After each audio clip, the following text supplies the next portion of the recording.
गोपियां आई, भगवान ने गोपियों के संग रास रचाया। क्या रचाया? सारी गोपियों को बुलाया, गोपियां सब छोड़कर आई श्री कृष्ण के पास, बांसुरी बजाई, गोपियां आई। भगवान ने गोपियों से कहा जाओ अपने अपने घर को जाओ। भगवान ने गोपियों के संग क्या रचाया? रास। भैया ये रास का मतलब क्या होता है ये मैया बताएंगे। रास मतलब क्या होता? भगवान कृष्ण ने रास रचाई, तो रास रचाया तो सही किया कि गलत किया? रास रचा कर बोलो, सही के गलत किया? आपके पति को भी आप लोग आज्ञा दोगी रास रचाने की?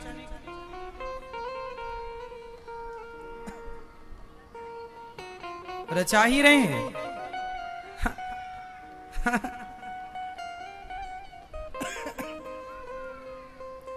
भगवान ने रास रचाए, तो रास रचाना सही है कि गलत है? सही है। क्या मतलब होता है रास का? क्या था ये रास?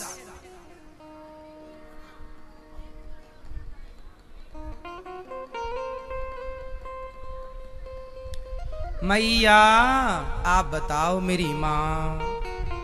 रास मतलब प्रेम, और आप मैया मेरी मां, रास का मतलब क्या था? और आप बताओ हैं? क्या करना? नाचना? ये लाल मैया, मैया बताओ मेरी मां, रास मतलब क्या?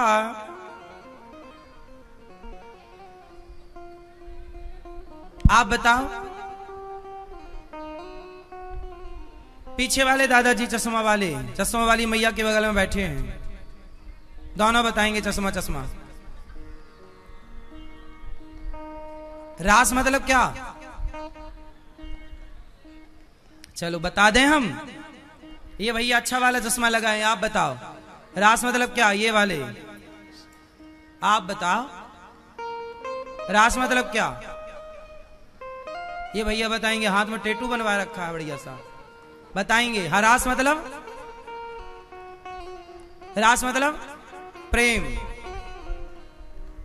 तो जब प्रेम, रास का मतलब प्रेम होता है, तो प्रेम लीला रखना था नाम, रास लीला काहे नाम रखा? फिर प्रेम लीला नाम होता उस लीला का, रास लीला काहे नाम रखा?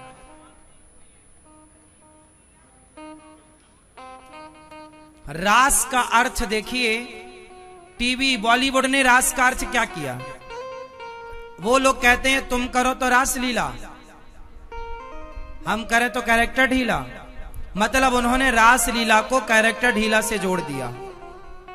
ये भगवान का अपमान है कि सम्मान है? जोर से। आप लोगों ने भी ये सुना होगा कि तुम करो तो रास लीला और हम करें तो कैरेक्टर ढीला।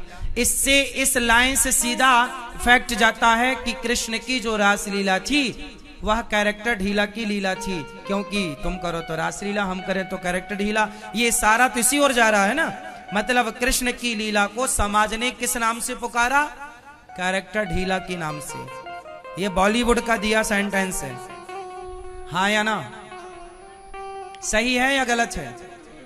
हाँ सही है।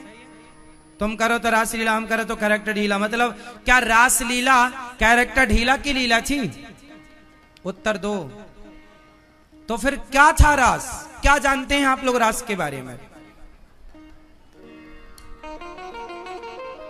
आप लोग कुछ नहीं जानते, इसलिए बॉलीवुड वालों ने तुम्हें उल्लू बना रखा है, बेवकूफ बना रखा है।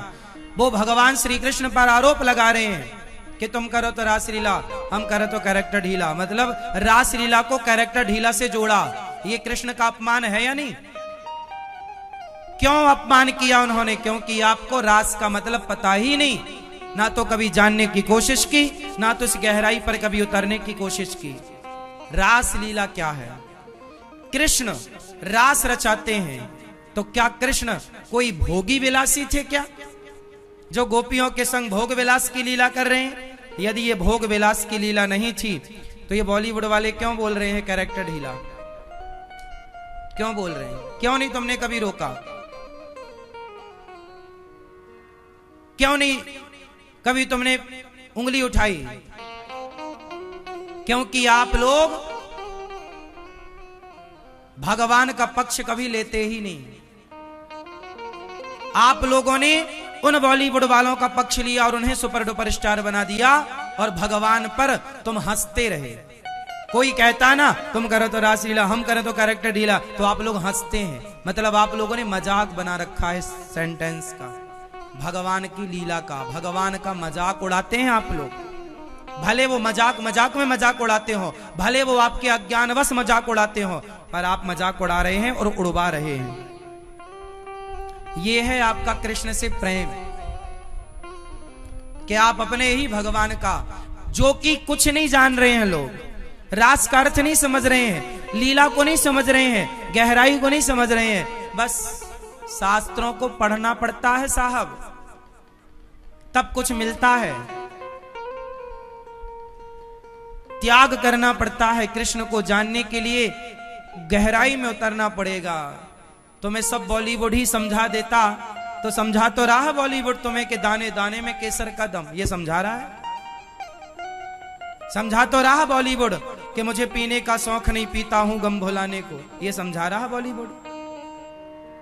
समझा तो रहा तुम्हारी बेटियों को कि इतने सारे कपड़े पहनने की क्या जरूरत है, जरा सा पहनोगी काम हो जाएगा। क्या जरूरत है सिले कपड़े पहनने की, फटे कपड़े पहनो। बॉलीवुड यही तो सिखा रहा है, और तुम्हारे बच्चे सीख रहे नहीं, सीख गए। बोलो, सीख रहे हैं या सीख गए? जोर से, जोर से। सीख गए। जो हम समझा रहे हैं वो ना सीख पाए तुम्हारे बच्चे, जो वो समझा रहे हैं वो सीख गए तुम्हारे बच्चे। जो गलत है वो सीख गए, जो सही है वो ना सीख पाए।